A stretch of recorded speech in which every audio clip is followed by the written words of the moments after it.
myself, Max from Beanstalk, on one of our eclectic Beanstalk 20 on 20 series.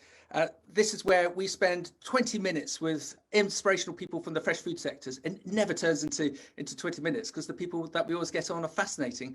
Now, this particular individual, Anthony Pyle, I go back some time with Anthony, and not to embarrass him, I remember, must be 20, 23, 24 years ago, I got a fax. Do you remember faxes?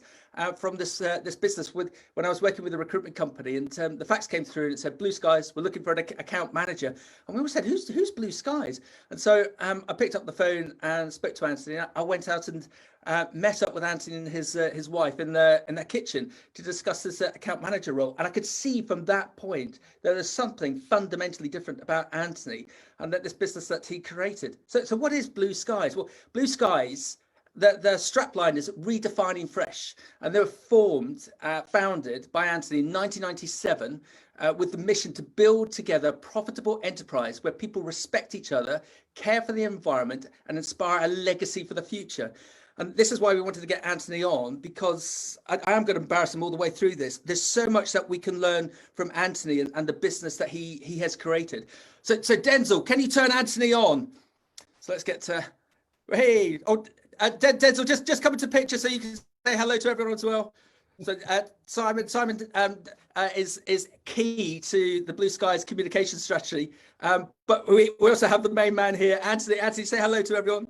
Well, I think everybody's going to be a bit bored with me talking too much anyway. So, but yes, hello. Okay, now I am going to. I want to give a little bit more of a background, because I know you well enough that you won't give this background. So just going to rattle through this, and feel free to interject, Anthony, as we go. So as I said, Blue Skies was founded in 1997 by Anthony. And Anthony had this idea of producing fresh cut fruits and freshly squeezed juices from Africa, whilst he was managing director of another business. And his vision was to put the factory where the fruit grew and deliver ready-to-eat fruit, which was fresh from harvest. So what does that mean? From farm to store within just 36 hours. Traditionally, there's been this method, Anthony, hasn't there, of bringing product all the way over to the UK and adding value to the UK. But there's so much waste was then created. So in effect, you're sort of flying waste halfway around the world. That's why Anthony wanted to do it at source and put local employment at source.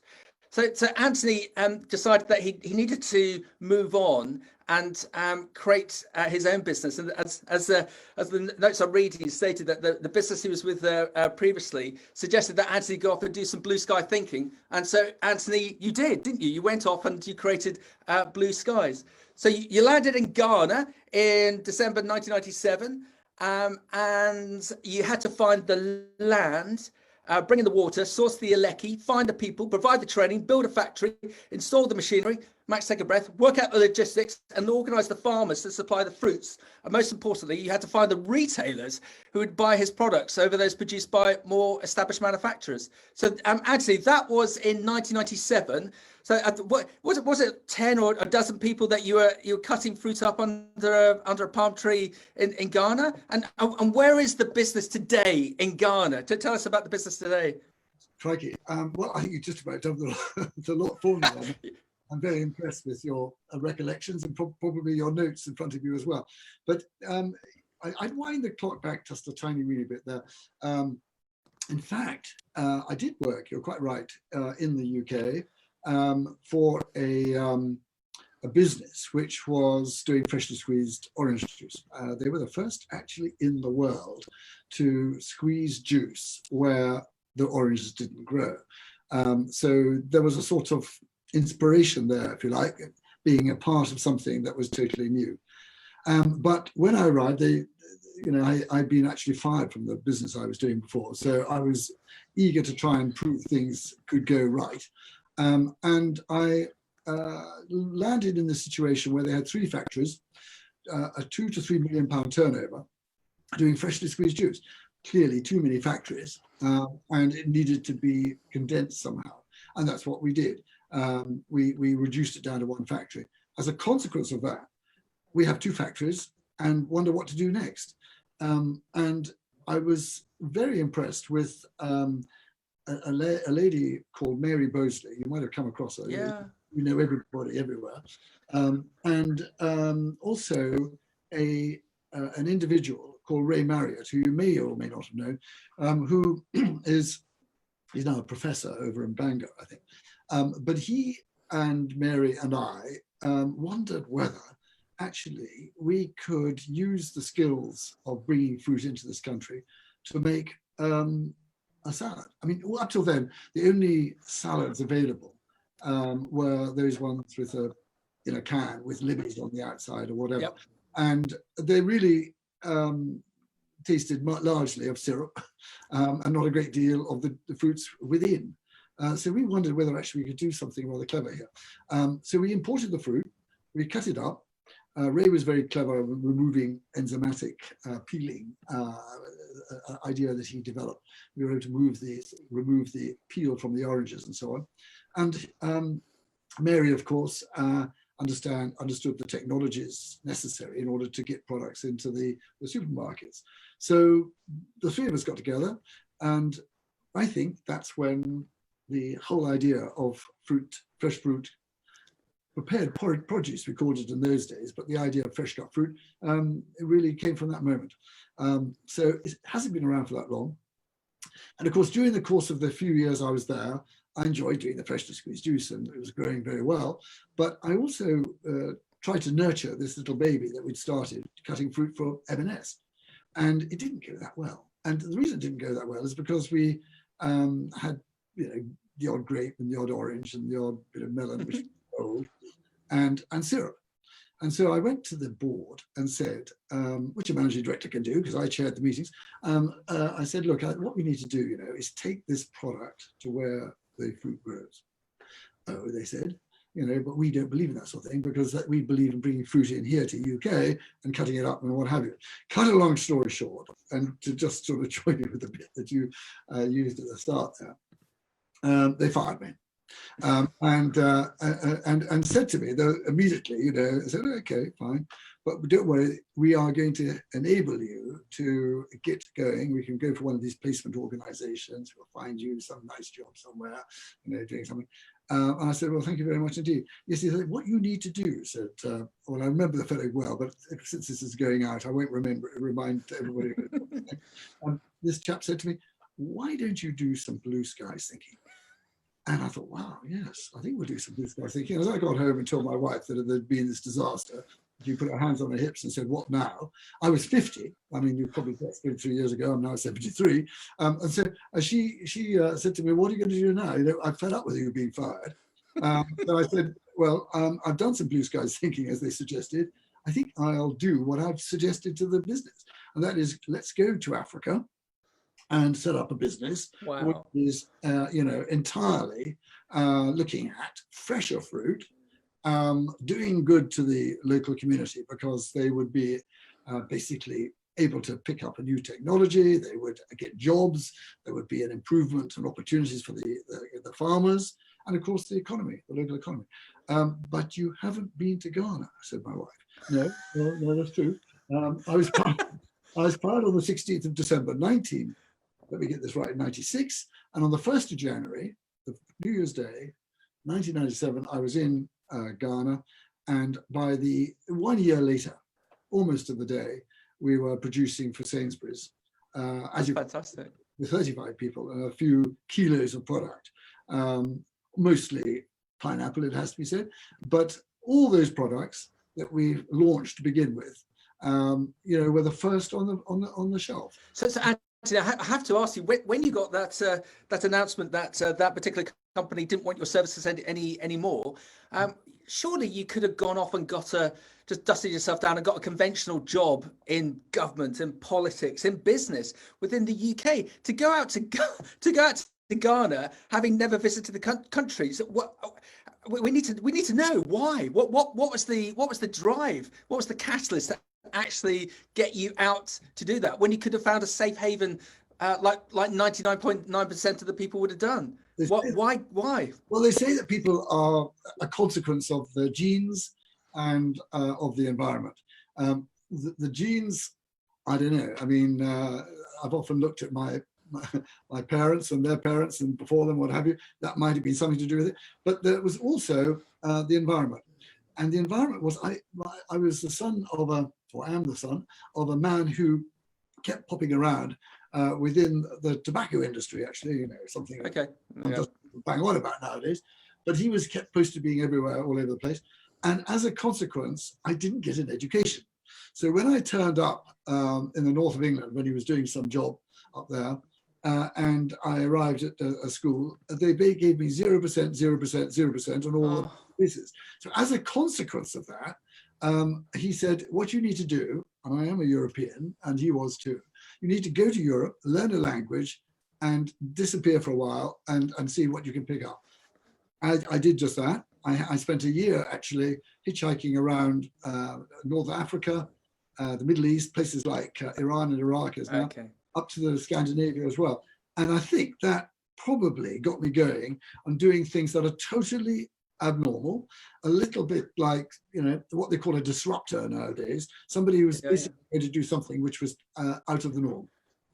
Yep. Okay. So I'm going to give you a time machine, and we're going to go back to looking at my notes, December 1997. What would you tell the young Anthony Pyle back in December 1997? Don't do it, Anthony. This is mad. It's foolish. Oh, all the heartache you're going to, or carry on and do it. You're going to come across amazing things and do amazing, create amazing differences and make some amazing friends. What would your advice be to your younger self in December 1997 if you went back in time?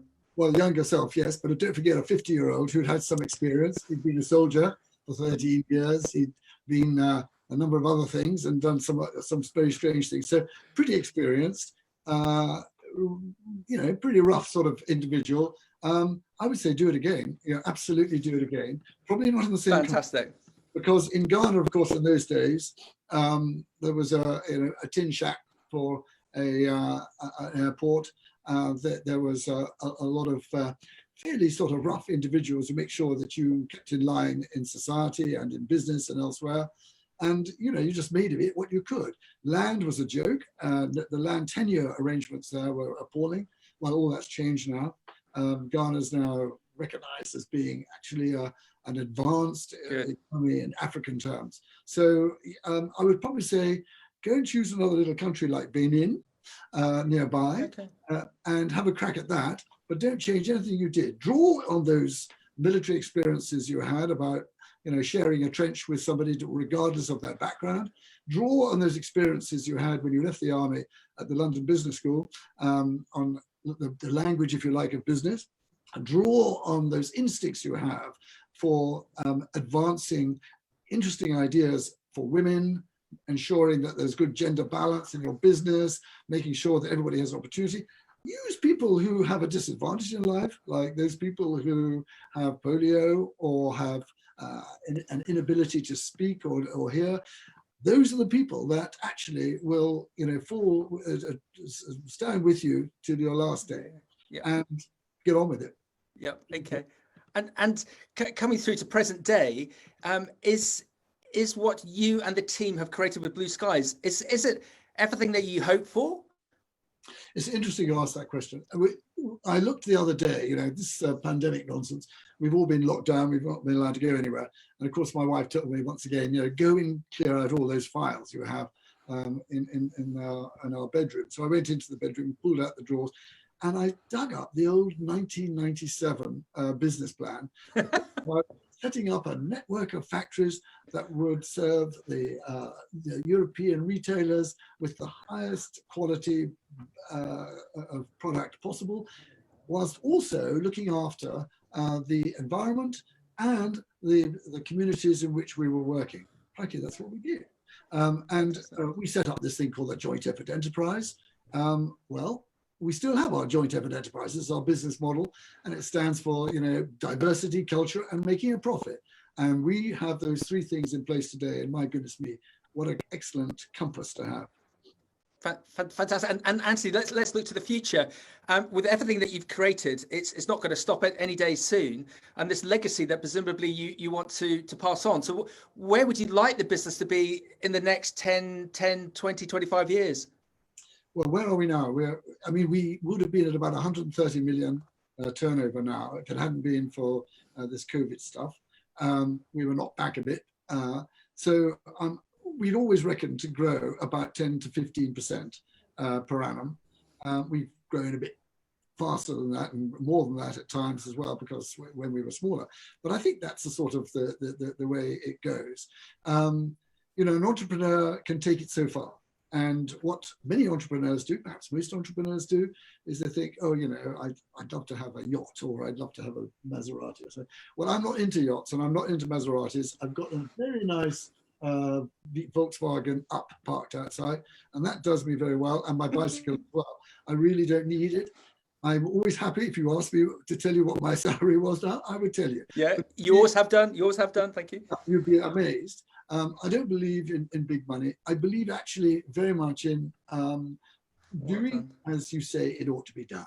And if in a business people can talk about their salaries and talk about their life without feeling, oh, I better avoid that subject, then I think you've got a good business. So where and what? Well, I'd like to start something off. I think we have started something off, which is quite good. It's got 5,000 people in it. We have 10 factories. Blue Skies is now quite well known in the produce industry. You've been kind enough to say that. But it needs to go on. It's an idea which I think can change. You had a glimpse of Simon at the beginning. He has played a huge part in creating a sustainability program, which he calls, yep. What do you call it? You call it the blueprint.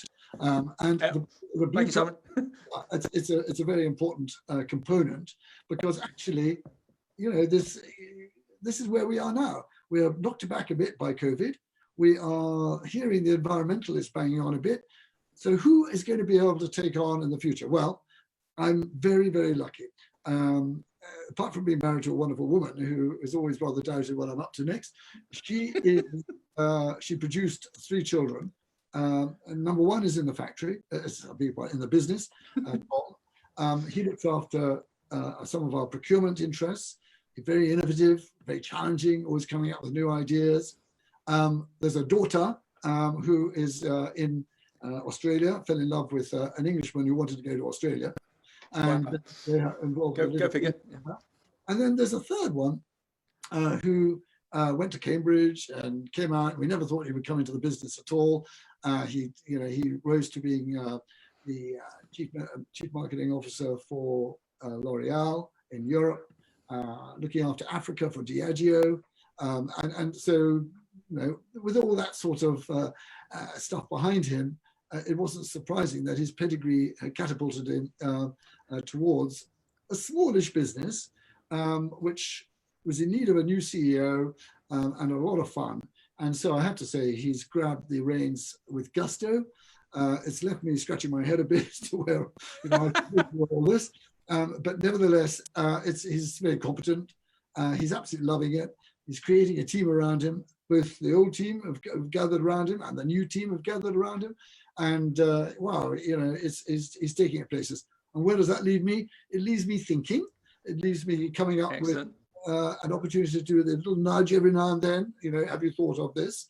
And of course, it gives me an opportunity to think about where next. And we've just set up a factory in Benin, which is a tiny little country to the right of Ghana, and next door to Nigeria. And it is a bit like Ghana, actually. It is desperately in need of some economic development. It's got a super president who is a businessman who wants to make things happen, who I've met, and he's been up to see our little factory that we've built.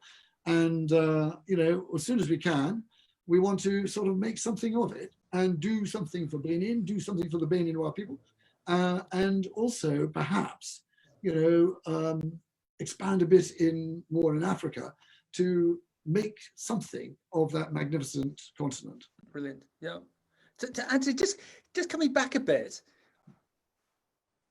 you drive a VW, you ride a bicycle. Both of us are aware of multiple businesses in the fresh produce sector who've sold up, and those owners have gone off and presumably have got a large house in the UK and a house in Spain, and they've got cars and they've got yachts. I've been so enamored about with Blue Skies is the good that Blue Skies does. When I was very privileged to have gone to your site in Ghana. Can I just show off, Anthony? Because you know I've always got to do this. I was the first person to ever go overland from the UK to your site in Ghana. And when I got there with my riding buddy on a motorbike, Gareth, we were just blown away by the family that we saw of at the factory. So looking forward, that even as we're getting through this COVID situation, there seems to be more and more of a drive that businesses aren't for profit creation, they're not for shareholder dividend, they're for doing good. And you already encapsulated that when you set up the business in 1997. Do you think that business per se in the UK and in Africa is going down that way and looking to mirror what you've created in some respects, or is that a fallacy and people are just chasing the large cars and the large yachts? What do you think?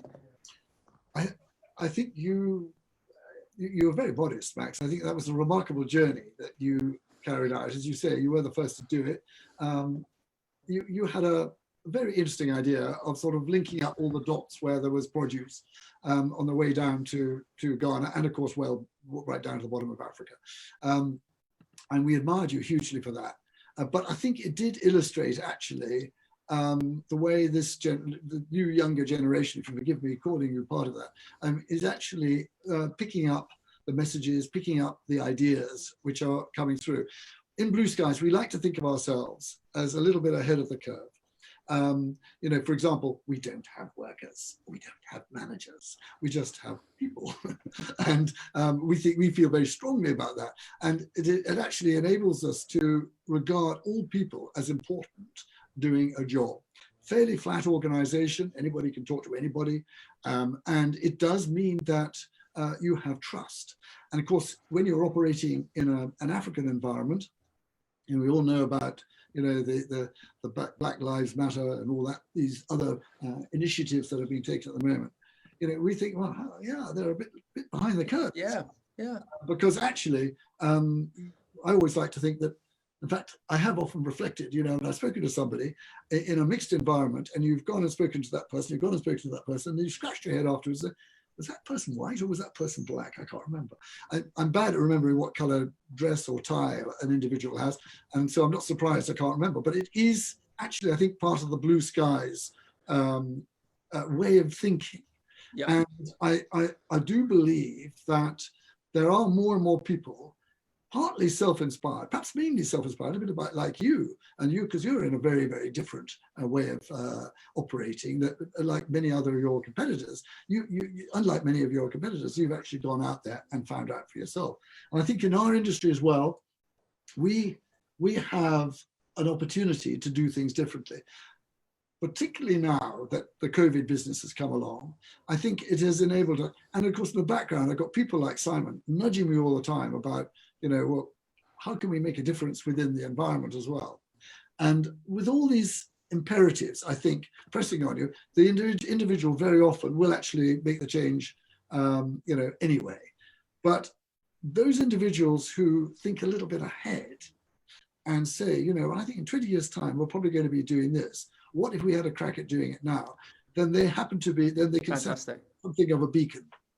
Okay. And so do you think we need to do something a bit more proactive to create more Anthonys now, whether it be in the fresh food sectors or food or industry in general, especially with that international reach, to create that difference? You know, I would love one day to, if ever I sort of properly retire, to go around the village. We're in the village of Pittsford here in the middle of Northamptonshire. It's a lovely, lovely village.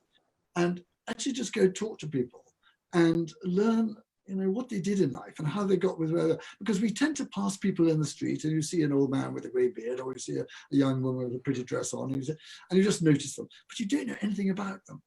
And sometimes I feel that we miss a huge amount of resource, of talent, skill, ability, locked away inside us. And we go through a sort of machine which takes us through life and then retires you. what if you were to go through that machine just for perhaps before you get to the end, or maybe at the end of it, you say, well, you know, maybe I can do something with these skills and this talent and this verve one has to help somebody else. You know, we dash out money to Oxfam and Christian Aid and things like that. But what if actually you got off your bottom and, you know, went somewhere, particularly to Africa, where they still bring the water up with 6-year-old, 7-year-old children from the river to the house every day, where still most houses don't have electricity, and where still, you know, cars don't drive on the road. If there's a blockage there, they go off the road and drive over the field. I mean, it's a very, very different world to the world that we have here. Yeah. And the people are calling for help. And I sometimes don't understand why actually some of this pent-up skill and ability and talent doesn't actually go and have a bit of fun. You know, I'm at 73. I can tell you what, I do not regret being 73. I look forward to the next 10 years and the 10 years beyond that. I feel as young as I did when I was 23. So why not actually go out and do something? As long as cancer hasn't knocked you over or you haven't lost a leg or something, even if you have lost a leg, you can still do it.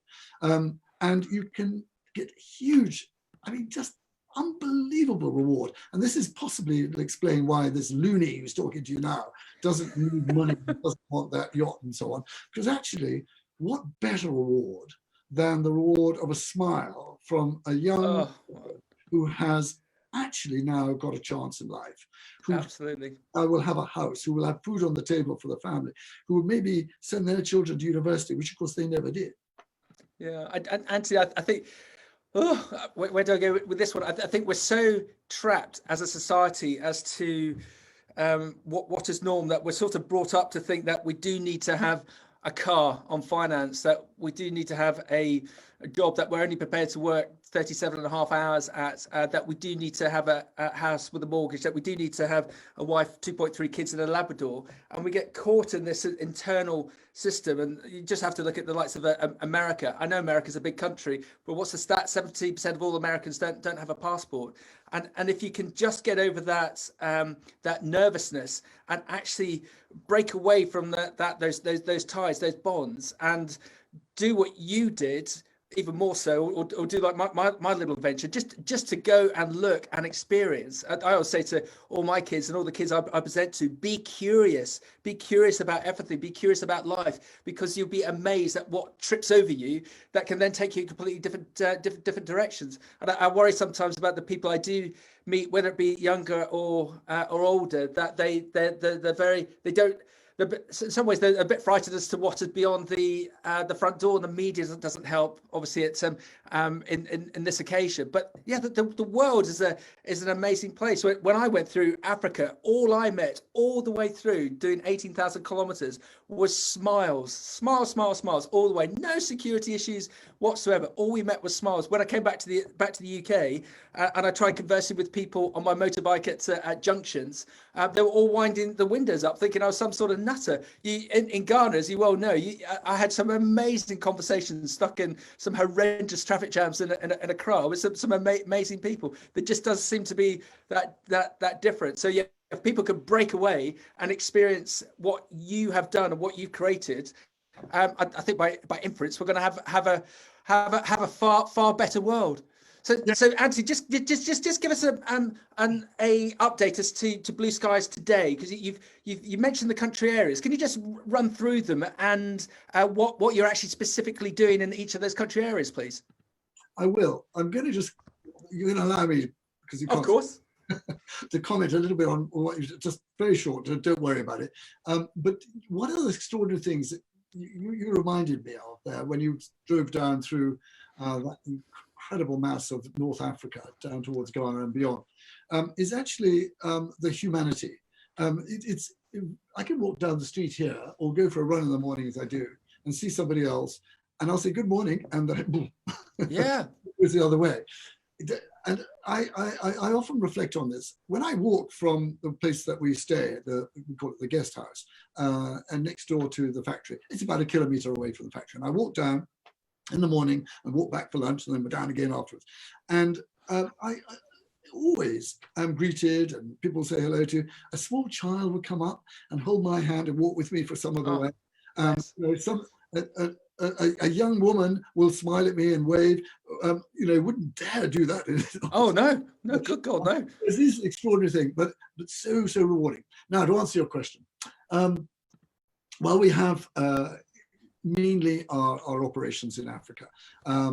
We have actually got 3 factories in Ghana now. 2 of them are doing fresh cut products, and 1 is doing ice cream and juice and so on. And those 3 factories employ, at about this time of year, COVID permitting, about 3,500 people. So it's quite a lot of people. And when you think of all the farmers and the people who supply us and all the various artisans and service providers who are around us, we're probably a huge number. And when you think again that probably 10 people for every person employed benefits from the income they get from that person working for Blue Skies, then you're talking 3,500 multiplied by 10, 35,000 people. And the population of the local town is about that. So we are quite a large component in the town, which had nothing, and you know still has virtually nothing apart from us. So I think it's made a huge impact there. Then we have a factory in Benin now. We're probably going to be about 35, 40 people working for us there to begin with, but who knows? It could grow to the same sort of size in due course. We have 2 factories in South Africa. 1 does fresh cut and the other one does juice and other products for Woolworths. Woolworths is the sort of the Marks and Spencer, if you like, of South Africa. Very upmarket, lovely store. And we are doing 1 or 2 other new innovative products like avocado, because we found a way in which to produce avocado products without them going brown. So that's quite exciting. Then we've got in Brazil, okay, sorry, 1 other one in 2 important factories now in Africa, because we look upon Egypt as a part of Africa. So we have 2 factories there, again, 1 in juice, looking after the local market and the Gulf, and then 1 factory doing the fresh cut stuff into something like, I think it's 17 or 18, maybe even 19 now, retailers, big retailers in Europe. The household names that we all know so well, of course, in the UK, as well as household names that are well known in places like Holland and France and Belgium and Denmark and so on. So we've got those factories in Africa, but partly because of the ash cloud, which some people might remember in 2010, which sort of closed us down for 6 uncomfortable days. But also because actually we like to bring all these different fruits together. You can have deciduous fruits and tropical fruits brought together in a factory in UK. And so we have a factory in Corby, here in Northamptonshire in UK. People, one has to proudly say, populated, one has to proudly say, by East Europeans, 100%, but also, and run by a wonderful French woman. We've got then also a factory in Brazil, which is a sort of backup for just about everything, mango and all the deciduous fruits and tropical fruits that you can get from that great country. So we've got a nice spread of about 10 factories over a number of countries, supplying, I think it's 6 different countries and 19, I think, retailers in Europe. Fantastic. So, and Anthony, we're just starting to wind up with the myriad of people that will be watching this, whether they be younger students or whether they be war-weary veterans like what you and I are. What would your advice be to all the people that are watching this as to how they can be successful in business and successful in life? Because my view is you've been successful in business and you've been successful in life, and within Blue Skies you've now got this fantastic legacy of the likes of Hugh coming into the business and taking it on to the next step. What would your advice be to people to be successful in business and successful in life, please? Carpe diem. Think it and do it. But if you see a risk, I mean, entrepreneurs take risks, but you've got to take risks. You've got to measure them You've got to understand them. You've got to understand the downside. But when you've got it sorted and you worked it all out, there'll be everybody, but everybody, including your husband or your wife, depending on your gender, saying, ignore it, do it. Fantastic. Have you still got Denzel in the room? Yes, he's lurking in the background there. So firstly, Anthony, I have to offer you a big apology that you mentioned your guest house in Accra next to the site. So when we went over, we were very kindly put into your guest house, and we were locked down because there was the presidential election in Ghana at the time, and they were worried about us being on the road, and everyone being out celebrating. So as we did all of our work catching up on our trip and doing all of our photos, I'm afraid we found your gin in the fridge. So I do owe you a bottle of gin. We didn't drink it all. We did, but and of course you've now revealed the fact that I'm an alcoholic. They all know that I cannot get through the day or the night, actually, without having imbibing a huge amount of alcohol every night. I wake up the following morning, go for a run, and it's all over again. That I can also recommend. A little tip: you can drink yourself silly at night, as long as you go for a run in the morning. Fantastic.